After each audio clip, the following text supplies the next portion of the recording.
پس از مرگ لاریجانی و خطیب، جمهوری اسلامی با چه وضعیتی روبروست؟ دستگاه اطلاعاتی امروز در کجا قرار گرفته و چقدر میتوان از فروپاشی دستگاه اطلاعاتی نظام حرف زد؟ به طور واقعی چند قدم با انقلاب فاصله داریم یا نداریم؟ آیا مجتبی خامنه‌ای همجنسگراست؟ اگر بله، ماجرای سفرهای شبانه او با امیرفرشاد ابراهیمی چیست؟ ماجرای تبریک عید نتانیاهو و آرزوش برای دیدار و جشن گرفتن با عزیزانمان چگونه با بمباران هوایی اسرائیل و آمریکا گره خورد؟ مسیح علی نژاد چگونه مرگ مجانی عرضه می کند؟ وقتی از دستگاه پروپاگاندای جنگی حرف میزنیم از چی حرف میزنیم؟ خبرنگاران و سیاستمداران جنگ طلبی که کم کم دارن میگن من نبودم، کی بود کیا هستن؟ معرفی چند تن از قاتلان و تروریست های فرقه پهلوی برای اولین بار در ولتاژ. دلیل جدایی حامد شیبانی راد و سامان پوریغما از سامانه پهلوی چیست؟ البته یکی اخراج شده، این یکی آگاهانه خودش جدا شده. ماجرای مصداقی عبادی عدالت انتقالی چیست؟ شادی امین هستم و در برنامه این هفته به این سوالات و اتفاقات دیگری که در این هفته رخ داده نگاهی خواهم داشت و پاسخ خواهم داد. از دوستانی که تازه به این کانال اومدن میخوام لطف کنید اون دکمه سابسکرایب رو بزنید. در عین حال با گذاشتن کامنت و لایک کمک میکنید که یوتیوب این برنامه رو به عده بیشتری معرفی کنه. دوستانی که علاقمندن کمک کنن برای پخش ماهواره‌ای این برنامه میتونن دکمه جوین رو پایین همین ویدیو بزنن و ماهانه هر چقدر که صلاح میدونن برای پشتیبانی مالی پخش ماهواره‌ای بپردازن. ممنون از دوستانی که تا به حال هم حامی و پشتیبان برنامه ولتاژ بودن و اما آنچه که در حوالی سال نو بر ما ایرانیان گذشت.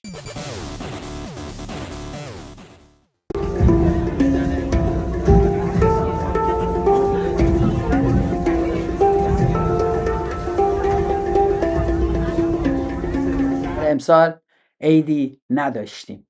امسال خیلی از ما نتونستیم حتی با عزیزان و خانوادهمون تماس تلفنی حداقلی داشته باشیم. امسال بسیاری از ما تو بیم و امید بودیم. سرنوشت این جنگ به شدت نگران کننده است. طرفین جنگ لااقل با مواضع خیلی ضد و نقیض نشون دادن که آینده روشنی برای پایان، ادامه یا شیوه ادامه اون نیست و امروز در جایی قرار گرفتیم که اون جنگی که قرار بود خیلی زود تموم بشه خیلی زود تموم نشده. اون جنگی که قرار بود خیلی نقطه زنی بکنه و فقط سران رژیم و نهادهای امنیتی رو بزنه، امروز میبینیم بسیاری از خانه و کاشانه مردم و زیرساختهای اقتصادی ایران رو هم نابود کرده. در قبل از سال تحویل نتانیاهو اومد و گفتش که در نوروز کنار عزیزانتون میتونید جشن بگیرید و پیروزی خیلی نزدیک است و نوروز پیروز، پاینده ایران. خب اگه پیروزی انقدر نزدیکه برای چی مردم بیان جونشون رو دوباره بدن جلوی تیر و گلوله مزدورای رژیم که هنوزم هستند، هنوزم دارند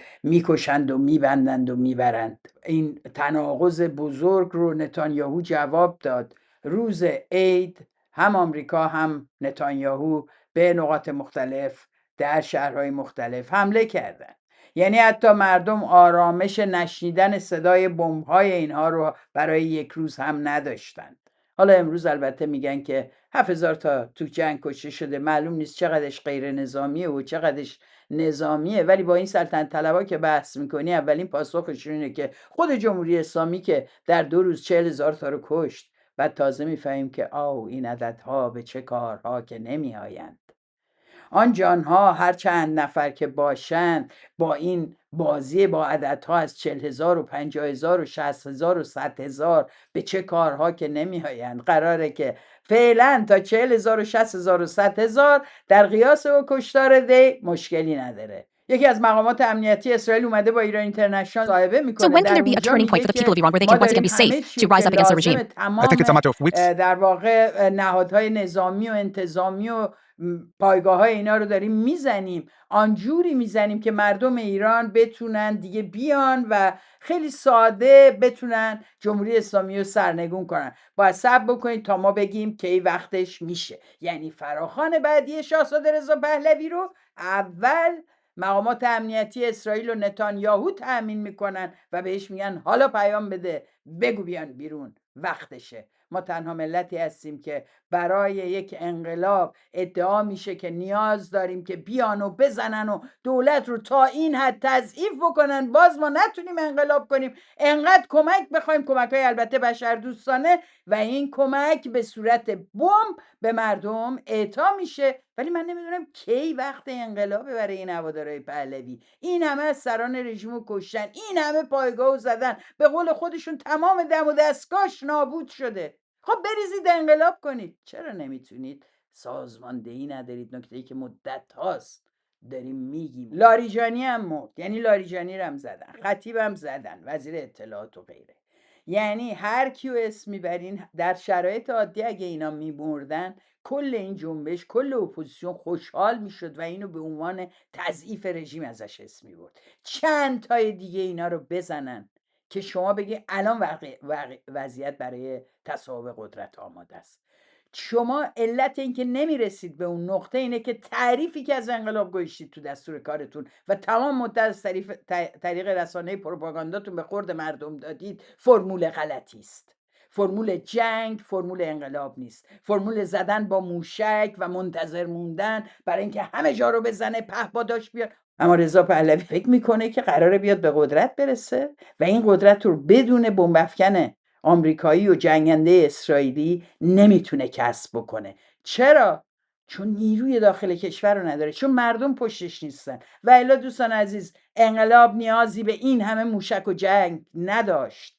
اگر سازماندهی واقعی در بین اقشار مختلف جامعه وجود داشت و این ارتباط ارگانیک بین این بخش‌ها و رهبریش وجود داشت و این رهبری سالم سیاسی وجود داشت که میدونست داره چیکار میکنه، از قدرت مردم نمیترسید و امکان میداد که خود این مردم سازماندهی بکنن، خودشون جلو برن، بسیاری از ما متفق القول هستیم که اتفاقی که داشت رخ میداد. و جنگ نقطه قطع اون روند، اون رشد مبارزاتی، اون استفاده از دستاوردها برای گام بعدی رو متوقف میکنه. و میبینیم که کرد. جامعه فلجه، جامعه در انتظاره، انتظاری که بسیار هم مرگبار هست.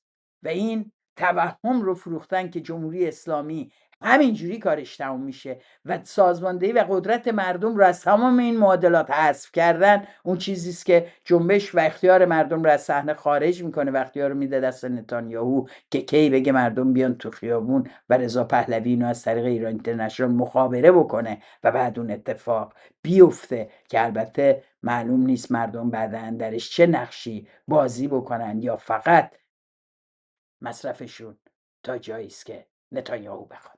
هر وقت که برین تو خونه دوباره باید برین تو خونه. البته اپوزیسیون ملیگرا و بسیار وطن دوست ایرانی همچنان در خیابانها مشغول رقص و پایکوبی و تشکر از ترامپ و نتانیاهو هستن. پهلوی برمیگرده، پهلوی برمیگرده، پهلوی برمیگرده. البته این سکه یه روی دیگه هم داره.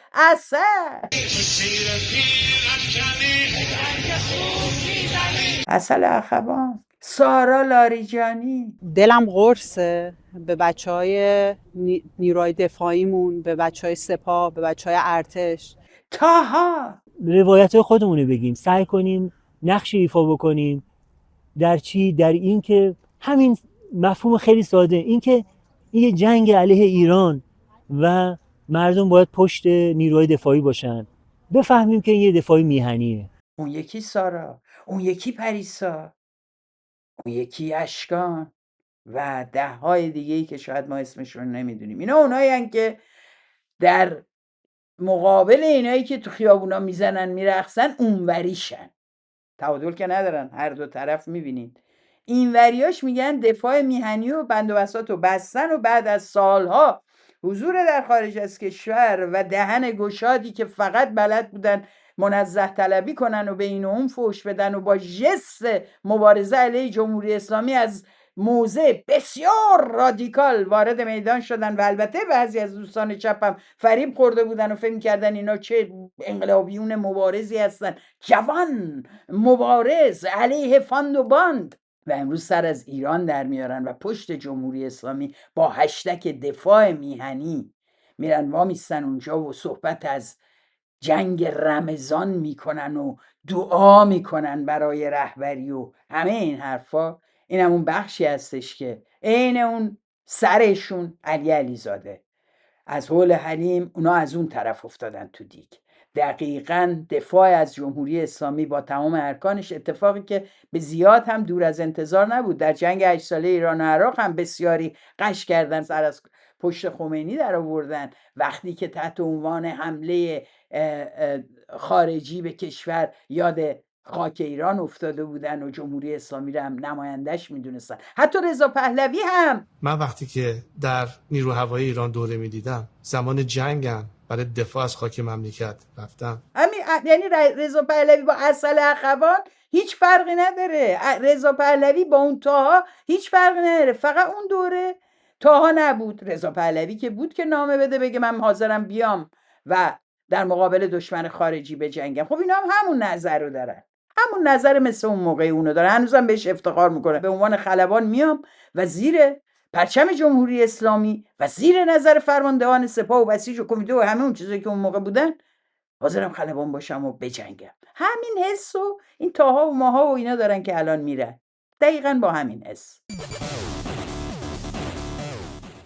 گفتم لاریجانی و خطیب رو زدن، یعنی دائم دارن عناصر مهمی از حاکمیت رو میزنن. مغز تصمیم گیرنده حاکمیت به میزان بسیار زیادی آسیب دیده. ما همچنان از بخش مهندسین موشکی، متخصصین صنایع موشکی رژیم نمیبینیم کشته‌هایی رو یا اطلاعات بسیار محدودی هست در این زمینه. اون بخش داره همچنان کار میکنه. موشک‌های دوربرد و بقیه موشکاشون کارکرد داشته تو این روزها و ضربات جدی زده. جنگ رو لااقل داغ نگه داشته، اینجوری بگیم. هر دو طرف دارن ضربه میزنن و در این وسط میبینیم که جمهوری اسلامی آنچنان از جای آدمهاشون میترسند که ببینید این پاسدار فرمانده یا مقام ارشدی که از سپاه اومده تو تلویزیون، ببینید با چه قیافه‌ای میاد. تا آخرین نفسی که پای این نظام داریم و برای مردم داریم یقه‌شون رو گرفتیم.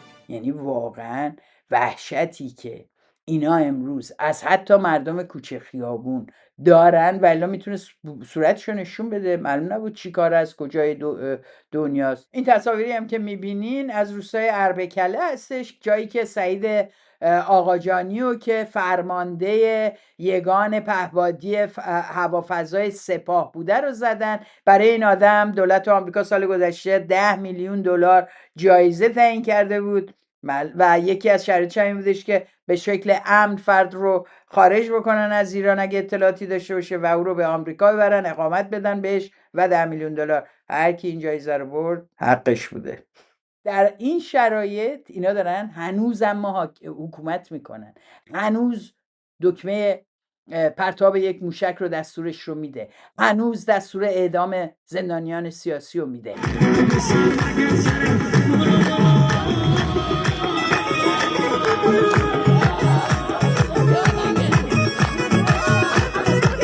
هنوز دستگیر میکنه، هنوز شلیک میکنه. ببینید این اتفاقو تو چیتگر، ببینید چه شب چهارشنبه سوری است.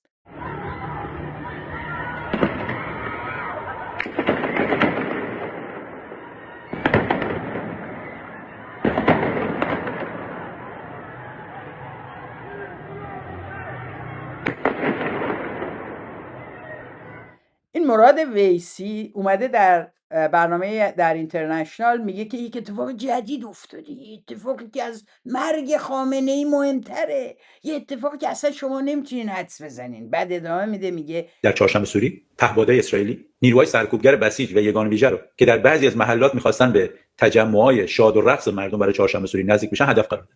و این مهمتر از مرگ خامنه. میگین من بزرگنمایی میکنم؟ نه، واقعا اینجوریه. این یک اتفاق جدیده.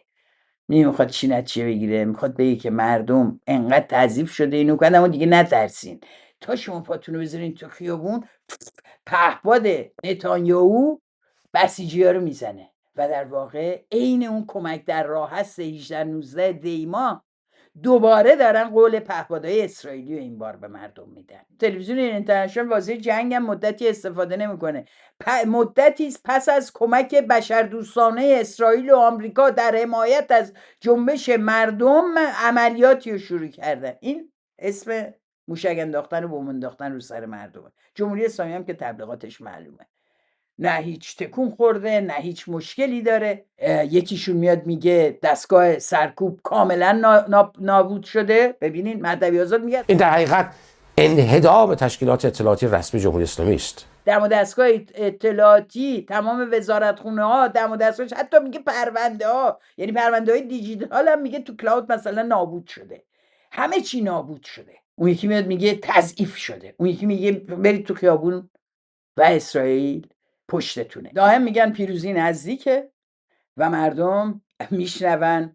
قرار بود چهارشنبه سوری دیوار آتشین و نمیدونم اینا بکشن، به گفته این مدعا خبرنگارا قرار بود برن بگیرن و از اون ور پیام های فراخوان و آمدن و نیامدن و عدم سازماندهی و پروپاگاندایی که اینا دارن راه میندازن و مردمی که نه سازماندهی دارن نه دنبال اینا هستن در بچه قالب. دائم دارن حرفاشون رو عوض میکنن. مردم هم انقدر الان وضعیت جوریه که کسی حوصله نداره حرف 3 روز پیش اینا رو بگیره و مقایسه بکنه. اینا هم از این فرصت مثل قبل دارن استفاده اون هر چی میخوان میگن. اصل قضیه اینه که اینها آن چیزی رو باید بگن که اون آقایی که بهتون گفتم توی اسرائیل با اینا ماهانه جلسه میذاش میگفت چی میگن.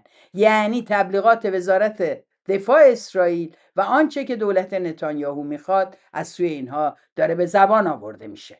این حرفها از سوی سامانه پهلوی و ایران اینترنشنال و البته من و تو بدون توجه به وضعیت مردم، بدون اینکه یک بار اسم آورده باشن از تلفات غیر نظامی در این جنگ. ببینید حتی رضا پهلوی در پاسخ ویسی که داره بهش میگه یه چیزی بگو راجع به این کشته شده های غیر نظامی، رضا پهلوی میگه این ایستادگی مردم تا پای جان.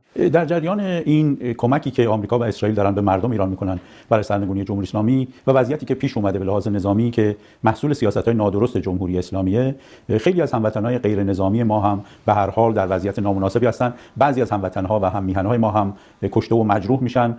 غیر نظامی هایی که به احتمال بسیار خیلی از اونها مثل بقیه مردم مخالف جمهوری اسلامی ان، با هم میهن‌های ما که در این وضعیت دارن آسیب میبینن، احتمالاً کشته و مجروح میشن. با خانواده‌های اونها چه صحبتی دارید؟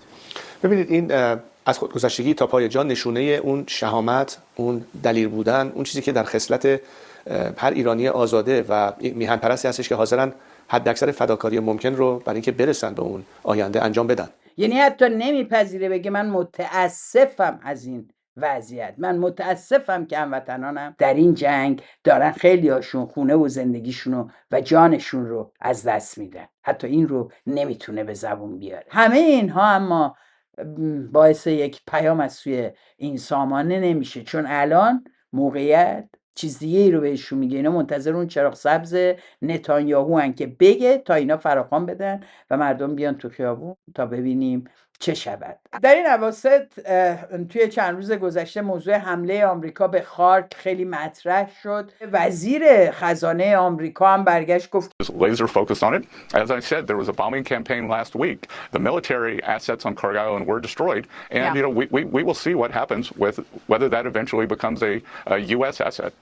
ترامپ برگشت گفت مشکل تنگه هرمز رو من رئیس جمهوری هستم که میخوام حل بکنم و با مسئله خارک ما میتونیم به راحتی تنگه هرمز رو از کنترل اینا خارج بکنیم و این مشکلی که سالهاست هست رو بالاخره حل بکنیم. اگه بگین این سلطنت طلبا که اینقدر تجزیه ایران و تمامیت ارضی ایران و خاک ایران براشون مهمه، کلامی سخن گفتن، کلامی از این که خارک ممکن است آمریکا چشم داشته باشه بهش و بخواد بگیرتش، مشکل تنگه هرمز و غیره رو با اون حل بکنه یا حتی به عنوان تهدید علیه جمهوری اسلامی استفاده کرده باشه. اگه بگین اینا حرفی زدن، نه. خطر تجزیه ایران تنها از سوی اتنیک‌های گوناگون من جمله مردم کرد، مردم عرب، مردم بلوچ، کافی بود عرب‌های اهوازی یک اعلامیه میدادن میگفتن خاک مال ماست. ببینید اینا چیکار میکردن. وزیر خزانه‌داری آمریکا میگه خاک به مالکیت ما در بیاد و اینا صداشون در نمیاد. اینم از تمامیت ارضی و علاقه اینا به خاک و سرزمین ایران. اما در این بین مظاهره مسیح علی نژاد در مورد جنگ هم خیلی جالبه. مسیح علی نژاد هم یه مصاحبه کرده. Talk to every single mothers whose children got killed. You know what they say to me? They say that if the regime kill us, they force us to pay money to get the dead body back from the regime. But if we get killed by the bomb, then at least nobody ask us for money. مجری بهش میگه بچهای مدرسه مینابو که کشتن، اونو چی میگی؟ مسیح علی نژاد میگه آره اونا رو زدن، ولی مادرای اینا میدونی چی میگن؟ میگن که اگر جمهوری اسلامی خودش بچهای ما رو میکشت، ما باید یه پولی هم میدادیم تا جسدشون رو تحویل بگیریم، اما اینجوری لااقل جسد بچه‌هامون رو لازم نیست پول بدیم بگیریم. یعنی مرگ مجانی. بهتر از این چی میخواین؟ مسیح علی نژاد نوید مرگ مجانی براتون میده. نگران پول گلوله و اینا نباشین، میتونین هر کیو میخواین به کشتن بدین یا بفرستینش به جایی که کشته بشه، جسدشو میتونین بدون پول بگیرین. کاملا متفاوت از آنچه که تاکنون داشتیم. این پیام آوران مرگ ببینین چجوری دارن دون میپاشن برای نتانیاهو، ترامپ، هر کی سعی میکنه از اون یکی سبقت بگیره، هر کی سعی میکنه خودش رو زودتر جلوی صف برسونه و بگه من هستم، منم انتخاب کن، منم ببین. و این وضعیتی که تو این مصاحبه مسیح علی نژاد این میزان بی‌تفاوتی نسبت به سرنوشت و جان و مال و زندگی مردم رو فقط میتونم بگم بابتش میشه تأسف خورد. خانم مسیح علی نژاد، این که شما به اعتبار میلیون ها مدافع مبارزات زنان در داخل ایران، کسانی که مخالف حجاب اجباری بودن، به اعتبار 8 میلیون فالوورتون شما میری و یک مصاحبه میکنی، حرفهایی که شاید خیلی ها نشنون رو اینجا میخوایم بذاریم تا بفهمن شما از جنگ چه میفهمید و چه جوری نمایندگی مردم ایران رو میکنید. و اما اگر ریزشی های جمهوری اسلامی رو که QR کد زدن ما ندیدیم و اثری ازشون در جایی نبود و تا امروز هم نمیدونیم چی شدن، اما ریزشی های پهلوی صداشون بلنده. مثلا حامد شیبانی راست، به قول خودشون دبیر نخست حزب ایران نوینشون که تنها حزبی بود که رضا پهلوی ازش حمایت کرد و تشکیلش رو تبریک گفت و به این ترتیب اعتماد و فراخوانی داد، یعنی بپیوندید به این حزب، و پیوستن به این حزب و ایشون شد دبیر نخست و امروز او رو اخراج کردن. کی اخراج کرده؟ کمیته مرکزی حزب ایران نوین. نه فکر کنید اونا زیاد فرقی با حامد شیبانی و بقیه‌شون دارن و ما اونا رو هنوز نمیشناسیم، ولی آن برخوردهایی که داریم میبینیم نشون میده برخوردهای فرقه‌ای، رعیت‌وار و باندبازی به شدت وجود داره در بینشون. این حامد شیبانی راد از اون آدم‌هایی بود که قشنگ دائم مشغول بود، همه رو تهدید میکرد، به همتون میرسیم، صداتون در بیاد، فلان میکنیم. در عین حال بسیار بسیار مجیزگوی شاهزاده بود و یکی از دلایل این که اساسا تونسته بود تا اینجا بکشه این بود. نزدیک بود به یاسمین پهلوی، باش تظاهرات میرفت، فیلماش موجوده، مدافع این خاندان بود و به قول خودش همچنان هست. اما ببینید چی میگه راجع به این جماعت. اول اینکه نشون میده که سعید قاسمی نژاد و امیرحسین اعتمادی نه تنها پاسخگو نیستن، بلکه یک شبکه باندی از خودشون و قدرتشون رو توی این سامانه ایجاد کردن که البته حتما دور از چشم رضا پهلوی نیست. کسایی هم که میگن اینا اطرافیان شاهزاده هستن بس کنن واقعا، یعنی به طرز خسته کننده‌ای، به طرز ملال‌آوری مسئولیت افراد رو دارید ازشون میگیرید و عملیاتشون رو به چیزی نزدیک به صفر تقلیل میدید و بعد مسئولیت و اختیاراتی 100% به یک همچین آدم بی‌کفایتی میدید، کسی که امروز انگار نمیدونه توش چی میگذره. این حرفا رو 1000 بار زدیم، اما این ریزشی ها جالبند، خوبه بهشون نگاه بکنیم. ادعا میکنه که برای 18 و 19 که رضا پهلوی فراخوان داده بدون اطلاع از وضعیت واقعی جامعه بوده. 10 ژانویه فکر می‌کنم دهم بود، شاهزاده رضا پهلوی بیانیه صادر کردن و در اون بیانیه ضمن تشکر از مردم رو دوباره دعوت کردن که به خیابان‌های اصلی بیایید و تاکید کردن که به خیابان‌های فرعی نرید، چرا که اونجا ممکنه شما رو بکشن. و داد من به هوا رفت. به امیرحسین اعتمادی تماس گرفتم که اگر دربار با بچه‌های کف خیابان در ارتباطی از ما بپرسید. شما که میدونید حزب نوین روزانه با بچه‌های در وسط میدون در ارتباطه، از ما بپرسید. شاهزاده رضا پهلوی بچه‌ها میگه به خیابان اصلی. تاکتیک جمهوری اسلامی این بار متفاوته. این بار در خیابان اصلی رگبار می‌بنده. این بار همون شب با فردی از اعضای حزب نوین من صحبت می‌کردم که ترس تمام وجودش گرفته بود. میگفت روبروی ایستگاه نبرد در تهران رگبار گذاشتن و هر کسی از ایستگاه میاد رگبار می‌بندن. با بچه‌های مشهد صحبت کردن، گفتن در وسط بلوار وکیل‌آباد رگبار گذاشتن و تمام بلوار رو رگبار بستن و اونها میگفتن راه فرعی هستش که ما به کوچه‌ها و خیابان فرعی بریم، اونجا بمونیم، خیابون که خلوت شد رگبار تمام شد دوباره بیایم فریاد بزنیم دوباره بریم. و درست خلاف اینو شاهزاده رضا پهلوی داره بیانش میگه.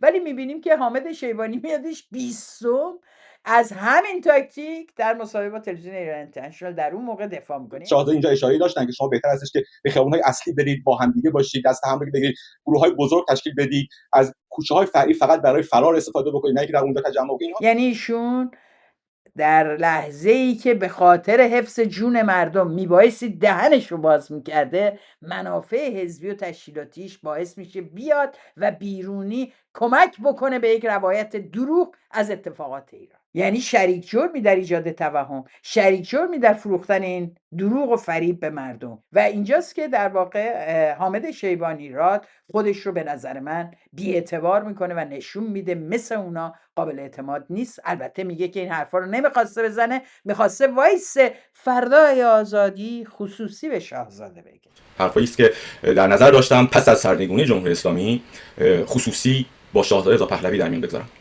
اینجا در واشنگتن دستش به شاهزاده نمیرسه.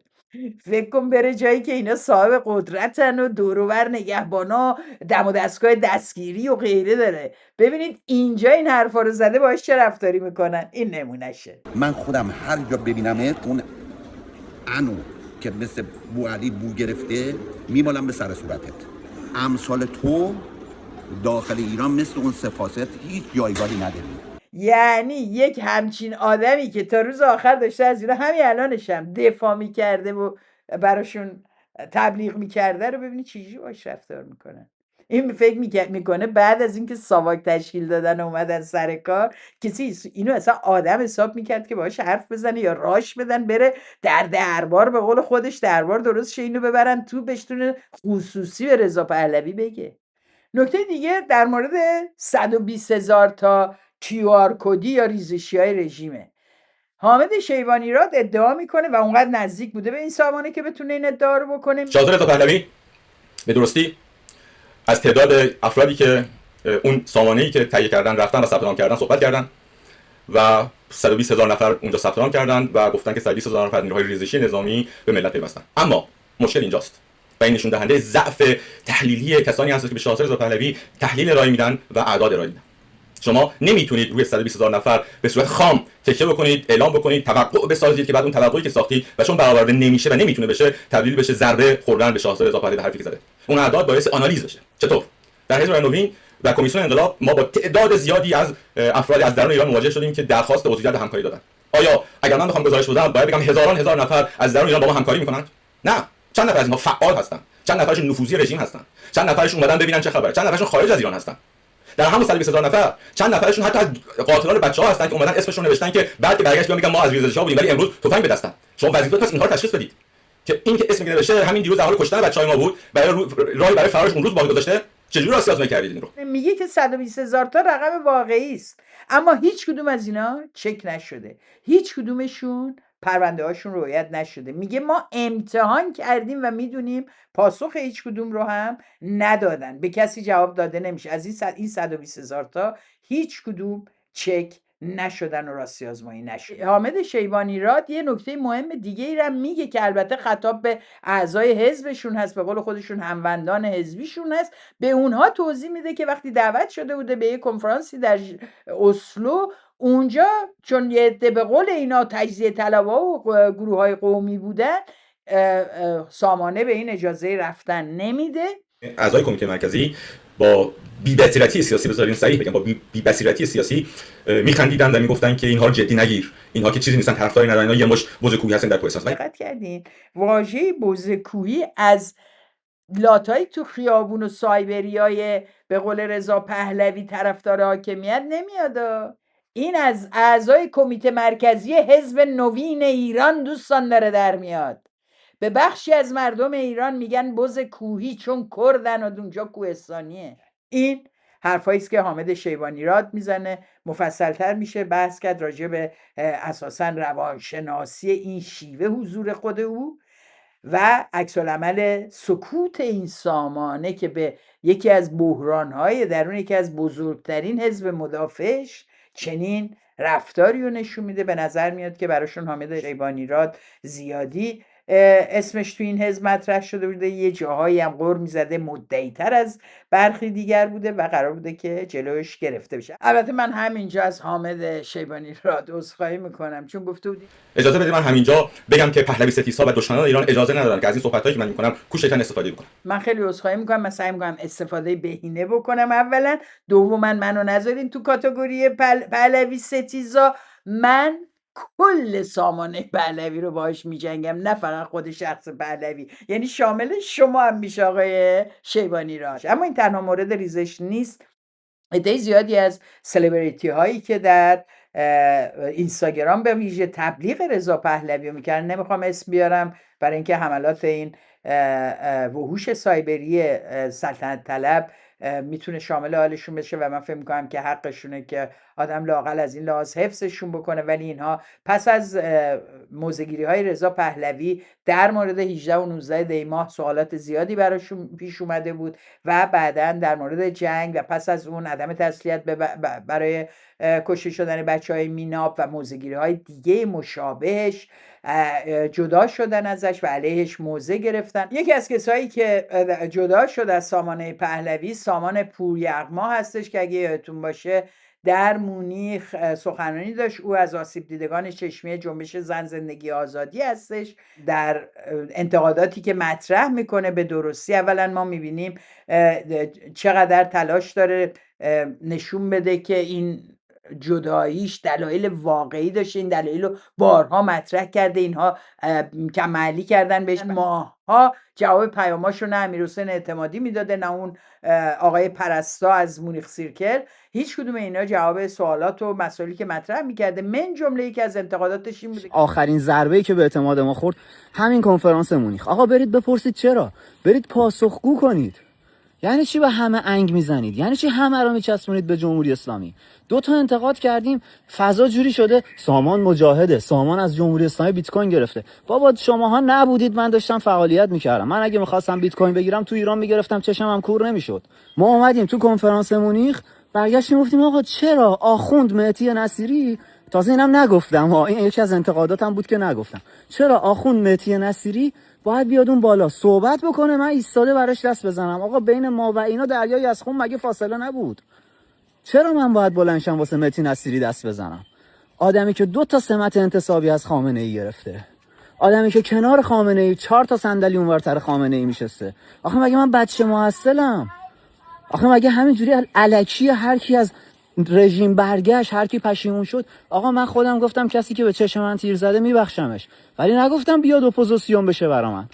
در واقع سامان به درستی معترض از جایگاهی که به این افراد بدون اینکه حقیقت رو تماما مطرح کرده باشن، بدون اینکه دادگاهی براشون شکل گرفته باشه، به این شکل شأن اجتماعی بهشون داده میشه و حضور دارن. یه نصیری که از دوستان مجتبی خامنه‌ای هم بوده و در این مصاحبه در این مورد صحبت میکنه. من از مجتبی وقت گرفتم، رفتم همون بیتی که دیگه حالا الان ویران و منهدم شده، راجع به این مسئله حرف زدیم، براش توضیح دادم که شما به آقاتون منتقل کن که ماجرا اینه، شما خودتونم، یعنی گفتم به آقاتون بگید که شما از آزاداندیشی و اینا حرف زدید، این در همون چارچوب آزاداندیشی. موضوع این بود، بحث سیاسی نکردیم. این نیم ساعتی که ما حرف زدیم و مجتبی حرف زد، چیزی که من حس کردم و یه ذره برام تکان دهنده بود این بود که نمیتونست واقعا درست صحبت کنه، هیچ بیانی نداشت. من همونجا تو دل خودم گفتم که خب الان تو دلم گفتم الان صحبت از جانشینی تو برای باباته. خیلی هم با افتخار میگن راجع به این چیزا هم اصلا ضروری نمینن که بیان قبل از اینکه اتفاقی بیفته بگن، جامعه رو آگاه کنن، نقش خودشونو بگن کیا رفتیم چاپلوسی، کی رفتیم اجازه چاپ چیزی رو بگیریم، ما خودمون این کاره بودیم، ما خودمون دائم افتاده بودیم به پروپای اینا و ازشون مجوزهای مختلف رو میگرفتیم و رابطه خوب. اینا رو نمیگن. وقتی ولی قراره برای مصاحبهشون خودشون رو مطلع نشون بدن، بخشی از قضیه رو میگن. و اما خبر مهم دیگه ممکنه البته زیاد اهمیت نداشته باشه ولی به هر شکل بگیم، راجبش حرف بزنیم. تشکیل کمیته تدوین قوانین یا قواعد عدالت انتقالی هست که با دستور رضا پهلوی دستور داد، امضا کرد و گفت خلاصه این کمیته تشکیل شد و یعنی الان شروع شد اوامر ملوکانه رو صادر کردن. کیا رو انتخاب کرد برای این کمیته؟ اولا کمیته نمیدونم چرا 4 نفره، ما دیده بودیم هر جا میخوان تصمیم بگیرن فرده 3-5، معلومه که اینا قرار نیست تصمیم بگیرن، اوامر ملوکانه اونجا هست، این 4 تا میشینن مثل حالت اون یادتون باشه تو دبیرستان روزنامه دیواری مینوشتیم، جمع میشیم دور هم دیگه تو زنگ تفریح. اینا هم تقریبا همونجوره، قراره یا این نامه بنویسن، البته چت جی پی تی هم الان بهش بدی، یکم هم کانسپت ایرانو بهش بدی، بهت یه حداقلایی رو میده، اینا قراره بشن اینو بنویسن با هم دیگه. البته افشین الیان چپ بوده قبل، یعنی ادعا میکرد چپ بوده. نه نرین بهش حمله کنی، نه شاهزاده مورد تاییدش تایید میکنه. راجع به ایرج مصداقی بعد کافی میدونین البته انقدر مظلوم اون پشت ایستاده. قدرت دوستان عزیز ببینین چه میکنه ها، یعنی عشق به قدرت و رسیدن به بالا. ببینید از این بابا که حاضر نبود، از اسم امیر اعتمادی و سعید قاسمی نژادی میوردی، این کعیر میزد. شاهزاده رضا پهلوی نیاز به اسنپ داره، نیاز به کارمند داره، باید کاراشو کسی انجام بده، اما اینا که نمیتونن در حد مشورت و مشاوره و نمیدونم راهکار ارائه بدن، که اینا به کار متخصصه، اینا که در حد این حرفا نیستن. آقای امیر اعتمادی ایشون در حد این بوده که تا قبل از این بلندگو بگیره دستش برای مریم معمار صادقی، الان در حد این که چتر بگیره رو سر شاهزاده رضا پهلوی بیشتر نیست. اما مشکل اینا، ببینید مشکل اینا اینه که حد و حدود خودشون رو فراموش میکنن، توانمندی خودشون رو فراموش میکنن. اینا تو این حد و حدود نیستن، اینا یه باندی برای خودشون درست کردن. ببینی حالا کجا رفته، تا چه حدی حاضر اون پشت وایسه. این اصلا امثال افشین الیان و خانم عبادی، اینا با خانم عبادی من چیکار کردن؟ یادتونه 6 میلیون اسم دستگیر شده های سالیان از یه بابایی از قوه قضاییه آورده بود در اختیار روزنامه‌نگاران بدون مرز قرار داده بود؟ یادتونه چی کارش کردن؟ چه داد و قالی را انداختن که آی ما اینها رو بررسی کنیم. همین ترکیب شبیه بود با یه عده البته 3 فاسد دیگه توش زیاد بودن، یه کمیته درست کرده بودن که این کارا رو بکنن، رفتن مصاحبه کردن، آی ما اینا رو می‌خوایم بررسی بکنیم، اسامی رو دریم، نمیدونم فلان کنیم، هیچ کاری نکردن. اینا که اهل پای کار نیستن. ایرج مصداقی بذار حرف بزنه، 6 ساعت 7 ساعت حرف میزنه چرت و پرت. خانم عبادی رو نگین حرف بزنه، آروم حرف میزنه، بد حرف میزنه، ترکیب یه جوری نمیخوره. حالا اون لیلا بهمنی هم اون لپلپیه، اونم نمیشناسیمش اصلا کیه، از کجا اومده. اون افشین الیان هم که میشه، اون فکر میکنه مهمترین و خطرناکترین فرد برای جمهوری اسلامی در کل هلند و اروپا است. این ترکیب قراره واسه ما عدالت انتقالی بنویسن قوانینش چیه و چیکار خواهد کرد در این رابطه. البته در روزهای گذشته ما شاهد مصاحبه‌های زیادی بودیم از سوی این خانم عبادی به عنوان ریاست این کمیته. البته باید ببینیم که چجوری میخوان این تناقض سر مسئله اعدام هم حلش بکنن، چون شیرین عبادی در یکی از این مصاحبه‌هاش به مناسبت همین مسئله میادش میگه که در رژیم آینده هرگز از اعدام، شکنجه و قطع دست دزد اینجور چیزا خبری نیست. سعید قاسمی نژاد نه تنها برای ایران اینو میخواد، بلکه برای اسرائیل هم میخواست. یعنی اینا چجوری میخوان نخست وزیر با این کمیته چجوری میخوان با هم مشکلاتشون رو حل کنن؟ این هم جزو سوالاتی است که آینده جوابش رو در اختیار ما قرار میده و ما متوجه میشیم. البته بسیاری چیزهای دیگه هستش که البته خیلی ها نوشتن در مورد ایرج مصداقی و جایگاهش که اساسا حق نداره در اینجا قرار بگیره. چون سوالی که برای من پیش اومد واقعا این بود، اون 4000 خورده مجاهدی که سال 67 اعدام شدن در زندان و لااقل سرشون اجماع هست که این تعداد نزدیک به 5000 خورده کشته شدن که بیشترشون بچهای سازمان مجاهدین بودن، کی قراره براشون دادخواهی کنه؟ ایرج مصداقی یا اون یکی‌ها؟ یا مثلا در مورد یه مقدار فکر کنیم ببینیم دیگه کیا، مثلا در مورد کشتار سنندج، جنگ 28 روزه سنندج، اینا چجوری میخوان دادخواهی کنن؟ اینا اصلا یه عده تجزیه طلب، کشتنشون که کشتن. رژیم اسرائیل گفت من هوادار نتانیاهو هستم، من علیه تجزیه طلبی هستم، اینا دروغ میگن، زد برد کردار رو زد، زبان مادری رو زد. یکی بیاد بگه من به خاطر حق زبان مادری، تدریس به زبان مادری رفته بودم تو خیابونا، تحصیل به زبان مادری رو داشتم تبلیغ میکردن، زدنم در قواعدی که اینا مینویسن، حق دادخواهی نداره. اینا سوالات بسیار مهمیه که این ترکیب رو وقتی نگاه میکنیم به لحاظ نظری، فاتحه دادخواهی رو میشه بخونیم. چرا اینو میگم؟ نه بگین شادی امین داره بزرگ نمایی میکنه اختلاف نظری رو، نه. شیرین عبادی آدم ها سراغش رفتن وقتی دفترش در ایران بود، سر وکالت شیرین علمولی که اعدام هم شد، مبارز کرد بود که سالها در زندان بود.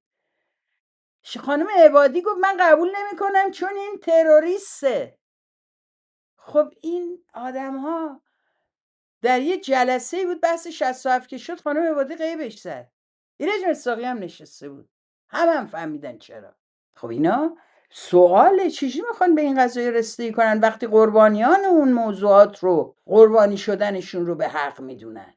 اینه که دوستان عزیز، قواعدی که اینا مینویسن به درد این که زایمه همون دفترچه گزارشون بشه و بمونه اون گوشه میخوره و جدیش نباید گرفت. در این قسمت از برنامه دلم میخواد کسانی رو بهتون معرفی بکنم که هیچ جای دیگه‌ای به این شکل و دقیق و مستند به شما معرفی نخواهند شد. تعدادی از قاتلان بالفعل و بالقوه سامانه پهلوی رو میخوام بهتون معرفی کنم. همه این آدما حق دارن بیان در ولتاژ و از خودشون دفاع بکنن. این شما و این قاتلان سامانه پهلوی. به ترتیب میریم سراغشون ببینیم اینا کی هستن. اولین کسی که میخوام بهتون معرفی کنم این عنصر هست. اسم این فرد فرهاد عاشور هست. خودش رو اول به عنوان طنز پرداز جا مینداخت و با شوخی‌های بی‌مزه سعی میکرد مردم رو بخندونه. کم کم شروع کرد فحاشی کردن. کار به جایی رسید که ویدیویش خیلی وایرال شد که اومد و فحش داد، گفت تو غلط میکنی، شاه نمیخوای، و شروع کرد فحش دادن به کسایی که جاوید شاه نمیگفتن و یا شاه پرست نبودن. این آدم همه جا بود، در سخنرانی های اینا، روی وانت های اینا داشت سخنرانی میکرد، داشت مردم رو تهییج میکرد، داشت سبزی پلو با ماهی میگفت و البته در دیدارهای رسمی چون مونیخ هم ایشون دعوت داشت و حضور داشت و این تصاویری که میبینیم مال دیدارش با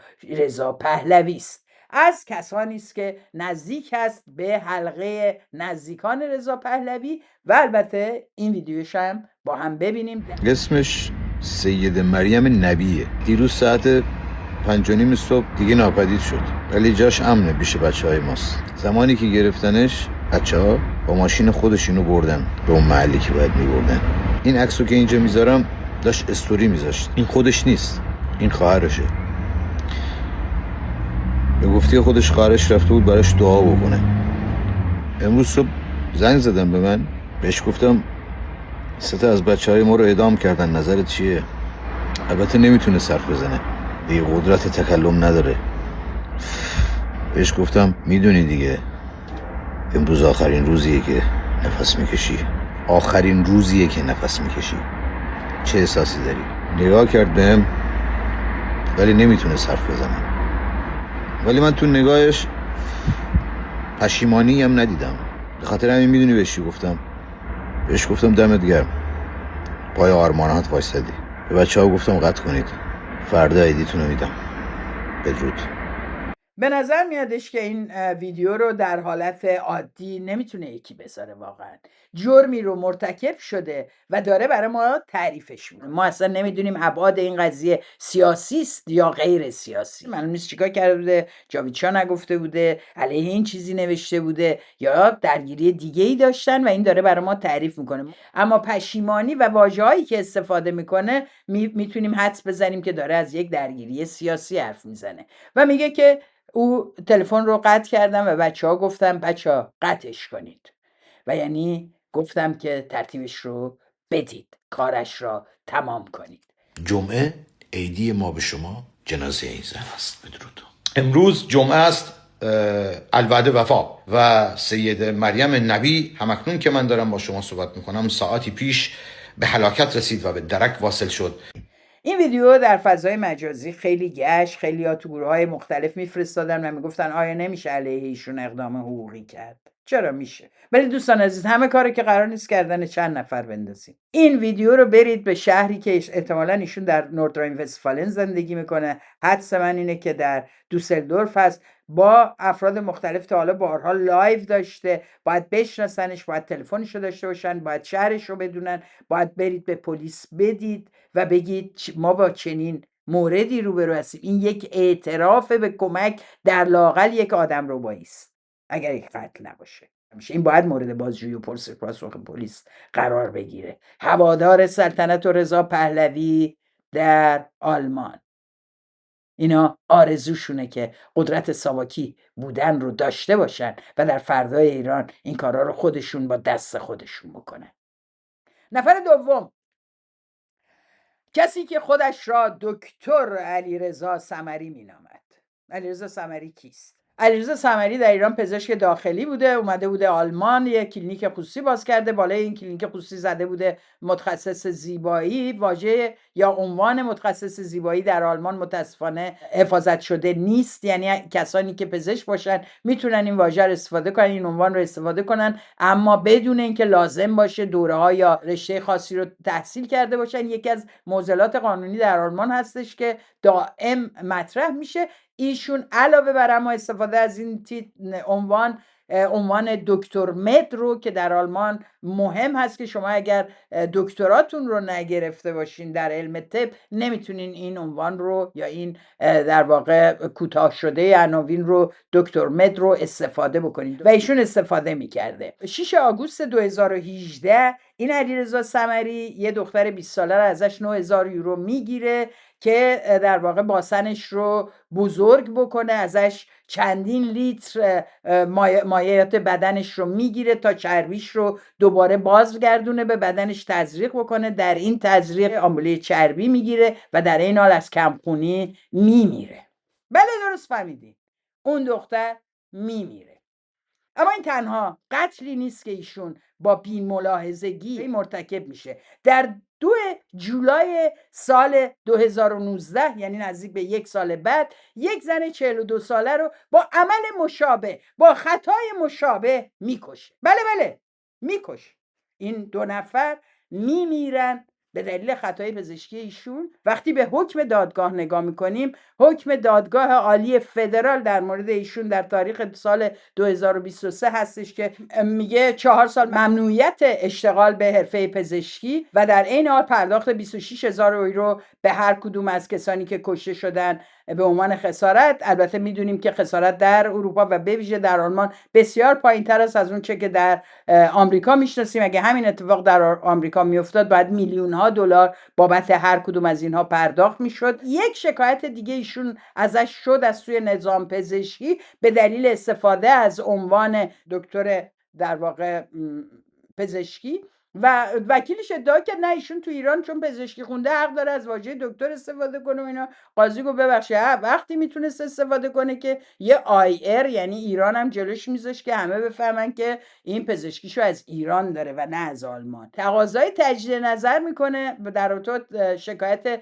نظام پزشکی و 12500 یورو جریمه شده بوده. تو دادگاه تجدید نظر قاضی میگه که نه الان فهمیدیم که درآمد شما خیلی هم خوب بوده برای همین جریمه شد 15000 تا 15000 یورو هم باید استفاده نابجا و غیر واقعی از چنین عنوانی هست. خب این آدم میادش یهو توی تظاهرات دوسلدورف و میگه که شاید لازمه که من بعداً عضو ساواک بشم. من میتونستم ساواکی بشم. نه شما تقریبا هستی، چون گزارش روزنامه در مورد حضور شما در دادگاه و اینکه چقدر بی احساس نشسته بودی اونجا و چقدر با لبخندی به دادگاه رو به مسخره گرفتی و جون مریضا اصلا واسط مهم نبوده رو ترسیم میکنه. این عضو دوم سامانه که محکوم به 2 فقره قتل غیر عمد هست. و ما نفر بعدی کسی به اسم علی حسینیا. علی حسینیا عضو گشت ارشاد در ایران بوده، یعنی میدویده اگه میدیده دختری موهاش عقبه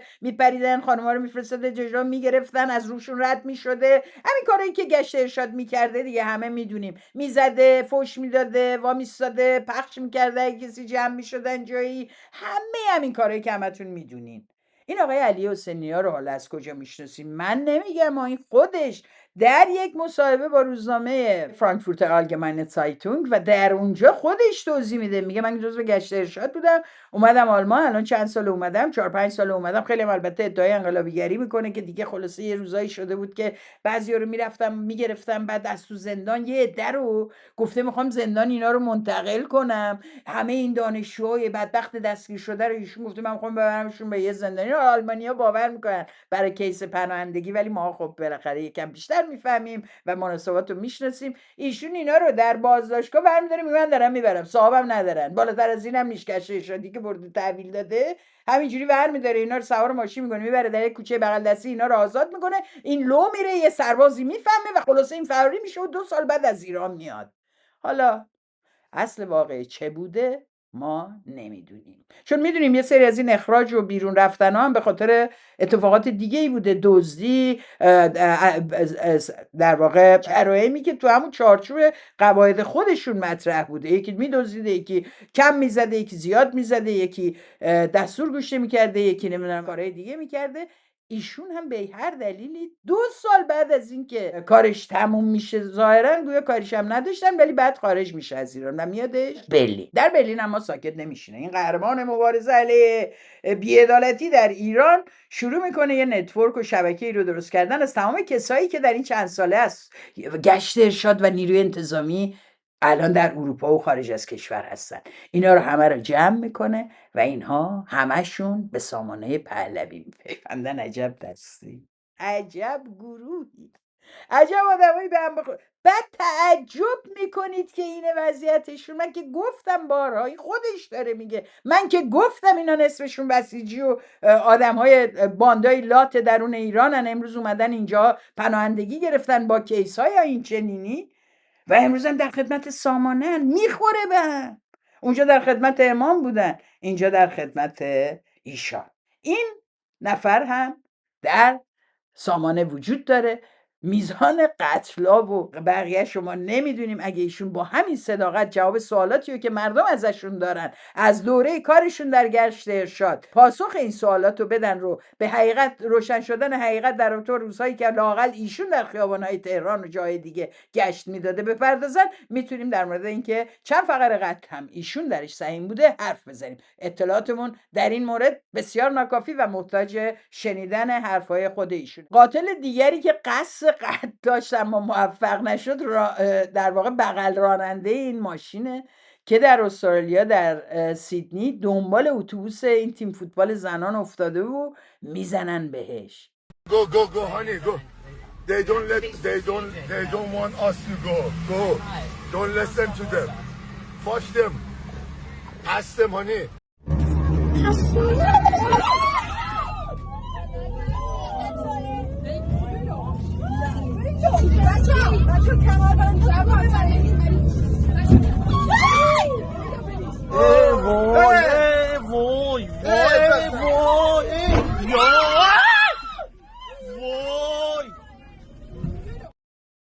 این هی به راننده میگه هانی برو بزن، هانی برو نزار، هانی برو، ما نباید بذاریم اینا برن. و اون خانم استرالیایی فکر کنه این عمل انقلابیه، با این کمکش میکنه و دنبال این اتوبوسه را میفتن و جون یه عده رو حاضرن به خطر بندازن تا بیان بعدش اعلام کنن، بعد از اینکه اینا حالا پناهنده شده بودن، بعدن اینجا داشتن برشون میگردوندن فرودگاه، اینا می‌خواستن جلوشو بگیرن. فکر می‌کردن مثلا الان اونا میخوان و پلیس داره با جمهوری اسلامی همکاری میکنه. نمی‌دونن جمهوری اسلامی آنچنان فشار آورده و پیام ها رو به اینا رسونده که اینا همشون دستا رو یکی یکی بالا گرفتن. البته که اعلام پیوستن اینها به انقلاب شیر و خورشید از سوی رضا پهلوی بی تاثیر نبود. در چنین اقداماتی از سوی جمهوری اسلامی. ولی اینا ورزشگاه این سال اومده بودن شده بودن همین دوره ها یه عده اومدن و پناهنده شدن. اما چنین پیام ها و چنین دخالت هایی که از سوی رضا پهلوی داره صورت میگیره دائم داره برای بقیه دردسر آفرین میشه. و البته دیدیم که اونا همون اولم هنوزم در اسرائیل بودن گفتن نه حاجی ما به کسی نپیوستیم و این آدمه داره اینا رو به کشتن میده. این شیوه های مبارزه سیاسی ایناست در حدی که تونستم نشون بدم. البته من این قسمت برنامه رو ادامه میدم، میدونم علاقمندین که بشنوین و ببینین از اینا و تاریخشون رو بشناسین، اما فعلا همچنان تاکید میکنم یه بار دیگه در برنامه قبلی هم گفتم پرونده مسعود مسعودی و قتلش در کانادا مهمه، حواستون بهش باشه و نذاریم که این پرونده به فراموشی سپرده بشه. ممنون ازتون که تا این لحظه با من بودین و ولتاژ رو با من همراه بودید. اگر برنامه رو دوست داشتین برای دوستان و عزیزانتون در گروه های دوستی و خانوادگی بفرستید و امیدوارم که سال جدید با وجود همه سختی هایی که همه ما و مردم ایران داریم تجربه میکنیم سالی باشه که از شر این فجایع خلاص بشیم و بتونیم آزادی رو با دستان خودمون به دست بیاریم و برای به دست آوردن آزادی دور هم بتونیم جشن بگیریم. میدونم که این روزها آرزوی چنین روزی رو کردن بسیار سخت و دور می نمایاند، اما همه ما لحظاتی رو تجربه کردیم در این ماه‌های اخیر که بسیاریش دور از انتظارمون بوده. امیدوارم یک بار هم یک صحنه و اتفاق دور از انتظار خوب رو در روزها و هفته‌های آتی تجربه بکنیم. هر جا که هستید مراقب خودتون باشید. امیدوارم که اینترنت زودتر وصل بشه، امیدوارم جمهوری اسلامی زودتر ساقط بشه و امیدوارم این جنگ سایش از سر مردم ایران هرچه زودتر کم بشه. مثل همیشه ولی ولتاژ رو دوست داشته باشید.